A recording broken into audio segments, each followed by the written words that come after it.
Magandang araw sa lahat and welcome back to JC Kataran Vlogs. At ngayong araw na to guys is nagbabalik na naman tayo sa another travel vlog from this channel. And kagaya ng sinabi ko sa previous video is gagala tayo sa Bukidnon part ng Sambuanguita. So from Dumaguete is going south tayo. So dadaanan natin tong Bakong, ito yung Bakong. Then next is Dawin. Then next is yung Sambuanguita. So bali mga 45 minutes siguro ang biyahe papunta doon.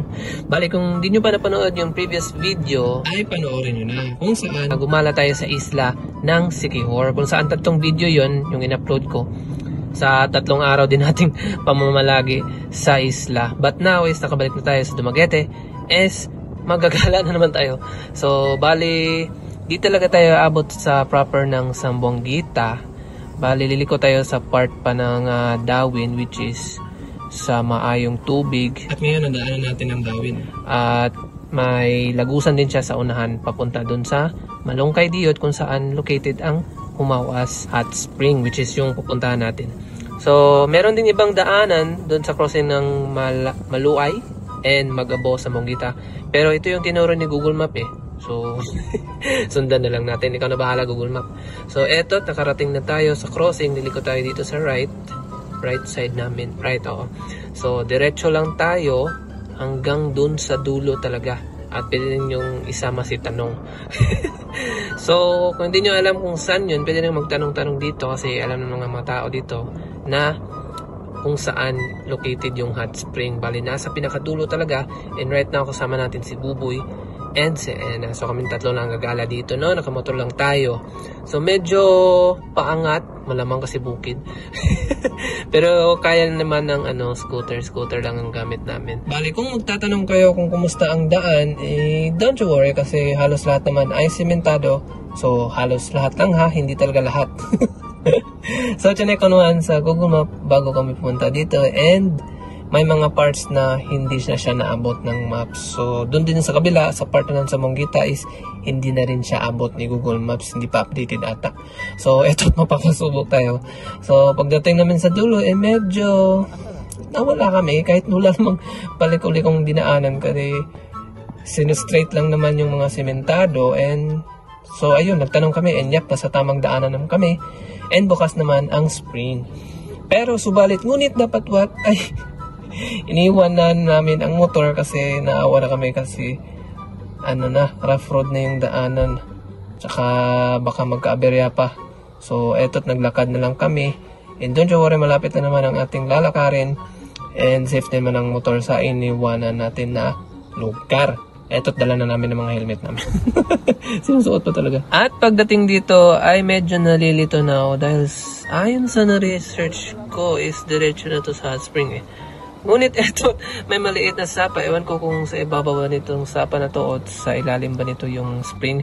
Pero pagdating namin sa unahan ay eto na pala, may signage lang pala dito. So may entrance fee na 20 pesos only. Pero walang tao dito. So maybe andun sa unahan yung nakabantay kung saan tayo magbabayad. So eto, nagpatuloy na kami sa paglalakad. Pero sementado na yung daan. So ayan. Pero hindi na sa pangyayari is napigtal yung sandals na Ena. So ayan, pinagtulungan na namin ni Buboy na ayusin. And finally, nakarating na tayo dito. And walang tao guys. Pero may bahay naman sa gilid na madadaanan natin. So maybe sila yung nagbantay. Pero sa ngayon is solo namin yung lugar. So eto't magtampisaw na tayo.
At pagkatapos naming magpakasawa at magtampisaw sa spring ay eto na't uuwi na kami.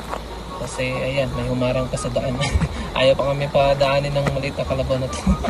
Bale, 5:30 na rin kasi kaya need na naming umuwi. Kasi medyo liblib ang lugar na ito. Unexpected na mabilis tumilim dito kasi maraming mga puno eh. Tsaka maraming lamok. At remember guys, rough road yung daanan kaya medyo mahirapan kaming lalo na pag madilim na. So maraming salamat sa panonood din. Sana na-enjoy nyo ang ating travel vlog dito sa Humaos Hot Springs sa lungsod ng Sambuanga. And abang-abang sa susunod na video ay magsa-celebrate tayo ng birthday sa pamangkin ko sa isang resort sa Baco. So see you guys next vlog.